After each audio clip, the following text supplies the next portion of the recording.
Assalamualaikum warahmatullahi wabarakatuh. Apa kabar Teteh? Gimana kabarnya? Kabar Aa dan Teteh, kabar ayah bunda, kakak dan adik di rumah. Semoga Allah melindungi kita, semoga kita selalu dalam keadaan sehat walafiat, selalu dikasih kenikmatan, kenikmat lahir dan batin. Oke, Teteh, untuk semester pertama di bab pertama yaitu pembelajaran akidah akhlak kelas 9. Di sini kita memiliki berbagai materi bab per bab dan subbabnya juga ya. Nah, untuk bab pertama kita memiliki materi tentang iman kepada hari akhir.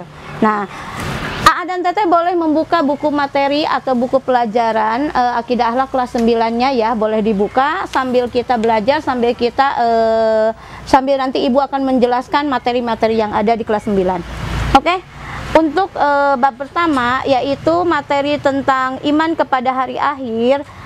Kompetisi dasarnya yaitu meyakini akan adanya hari akhir. Nah, yang kedua meyakini macam-macam alam gaib yang berhubungan dengan hari akhir.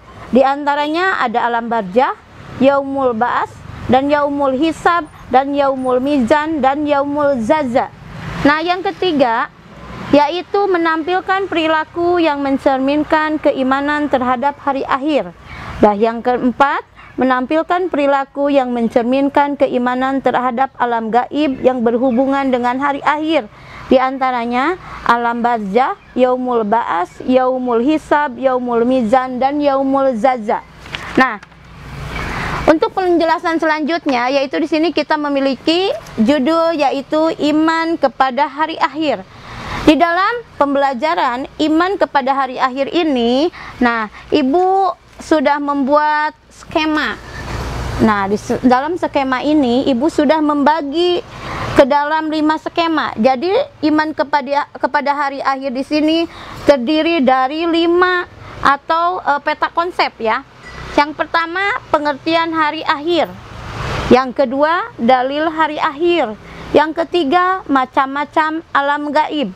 Yang keempat, tanda-tanda hari akhir. Dan yang kelima, perilaku beriman kepada hari akhir. Mungkin Aa dan Teteh di sini sudah kebayang bagaimana sih yang namanya hari akhir itu seperti apa dan bagaimana, mungkin sudah terlintas di pikiran Aa dan Teteh. Oke, untuk penjelasan selanjutnya Ibu akan memaparkan materi tentang dari peta konsep di sini. Aa dan Teteh berikutnya yaitu tentang pengertian iman kepada hari akhir. Pengertian iman kepada hari akhir artinya percaya dengan sepenuh hati bahwa alam semesta dan seisinya akan hancur.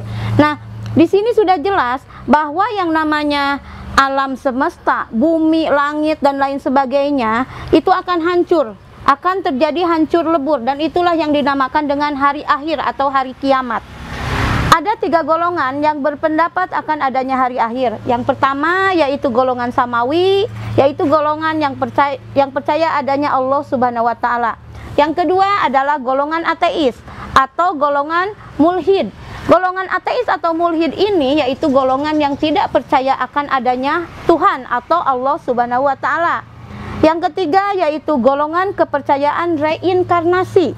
Nah, golongan kepercayaan reinkarnasi di sini adalah golongan yang percaya akan adanya ruh atau golongan yang bahwa akan dibangkitkan kembali manusia tersebut, tetapi golongan kepercayaan di sini mereka tidak memiliki Tuhan atau mereka tidak percaya kepada Tuhan. Mereka tidak percaya yang namanya hari akhir. Yang mereka percaya bahwa mereka itu akan reinkarnasi atau pengembalian kepada ruh yang asal.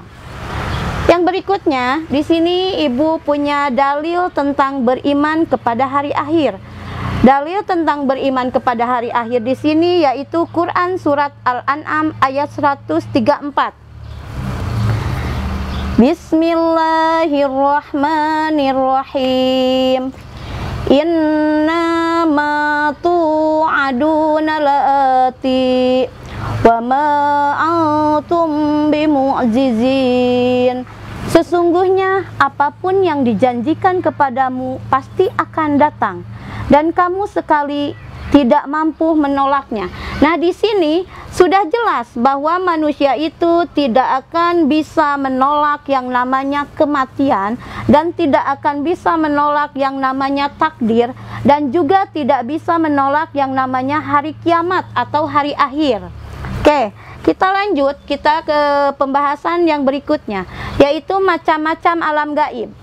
Di sini, macam-macam alam gaib, yang pertama itu adalah alam barzah. Alam barzah adalah alam kubur manusia akan diperlihatkan kepada sesuatu yang diperbuatannya. Contohnya, ketika di dunianya mereka melakukan kesalahan atau melakukan kejelekan atau keburukan, maka di dalam kuburnya akan diperlihatkan. Ini adalah balasan untuk perbuatan mereka ketika di dunia. Dan ketika di dunianya mereka termasuk golongan orang-orang yang beriman, maka di akhirat akan ditunjukkan bahwa balasan untuk mereka adalah surga. Nah, itu yang dinamakan dengan alam barzah. Yang kedua yaitu yaumul ba'as. Yaumul ba'as adalah hari dibangkitkannya manusia dari alam kubur menuju padang mahsyar. Nah, pada yaumul ba'as di sini, ketika seseorang sudah meninggal dikuburkan, maka di dalam yaumul ba'as mereka itu akan digiring menuju yang namanya padang mahsyar. Yang ketiga yaitu yaumul hasyr. Dari digiringnya ke padang mahsyar dikumpulkan untuk dimintai pertanggungjawaban keimanan dan amal perbuatan selama hidup di dunia. Jadi di yaumul hasyr ini mereka berkumpul, semuanya berkumpul dan di sana akan diminta tanggung jawabnya. Yang melakukan kesalahan atau melakukan dosa di sana ditanya juga tanggung jawabnya apa dan lain sebagainya. Dan apa yang diperbuatnya di dunia di sana ditampilkan. Yang keempat yaitu yaumul hisab. Yaumul hisab adalah dihitungnya seluruh amal perbuatan manusia selama hidup di dunia. Nah, di sini dihitung berapa yang kita lakukan amal kebaikan, berapa yang dilakukannya jumlah dari amal kejelekan. Mereka dipertimbangkan atau diseimbangkan. Mana yang lebih berat? Ketika lebih berat kepada kejelekan, maka janjinya adalah neraka. Dan ketika lebih berat kepada kebaikan, maka janjinya adalah surga. Dan yang kelima, ibu punya yang namanya yaumul mizan. Yaumul mizan adalah hari ditimbangnya amal perbuatan selama hidup di dunia. Nah, di sini sudah jelas. Ketika ditimbang, langsung dilihat mana yang lebih beratnya. Nah, di sana diperhitungkan. Yang keenam, yaumul jaza. Yaumul jaza adalah hari ketika manusia mendapatkan balasan atas perbuatannya di dunia. Di sini dibuktikan balasan kebaikannya dibuktikan, balasan kejelekannya dibuktikan di sini, yaitu di yaumul jaza. Berikutnya setelah manusia di yaumul jaza, maka akan yang ada namanya syirat. Syirat itu merupakan titian atau jembatan yang terbentang luas di atas neraka jahanam yang harus dilewati oleh manusia menuju surga. Ketika amal manusia atau amal perbuatan manusia itu baik atau banyak kebaikan, maka di dalam syirat di sini atau di dalam jembatan di sini, manusia yang beriman akan lancar melewatinya.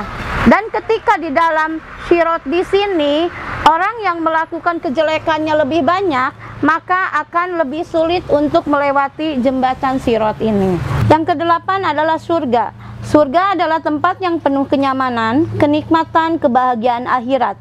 Surga disediakan bagi orang-orang yang bertakwa terhadap Allah Subhanahu wa Ta'ala.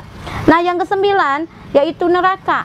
Neraka tempat yang penuh penderitaan dan siksaan di akhirat. Nauzubillahi min dalik ya. Oke, itu adalah paparan tentang materi iman kepada hari akhir. Berikutnya, ibu memiliki evaluasi atau penilaian. Nah, evaluasi atau penilaiannya di sini AA dan TT membuat sebuah cerita pendek tentang virus corona COVID-19 di Indonesia. Kenapa tentang virus corona COVID-19 di Indonesia? Karena virus corona merupakan bencana dan bencana merupakan kiamat untuk umat muslim. Nah, jadi nanti AATT bikin 3 paragraf tentang sebuah cerita pendek tentang virus corona atau COVID-19 di Indonesia. Oke, itu saja paparan atau materi tentang iman kepada hari akhir untuk bab pertama di kelas 9. Materinya tentang akidah akhlak. Ibu ucapkan terima kasih, tetap semangat belajar di rumah, tetap mengerjakan tugas, dan terakhir Ibu ucapkan Assalamualaikum warahmatullahi wabarakatuh.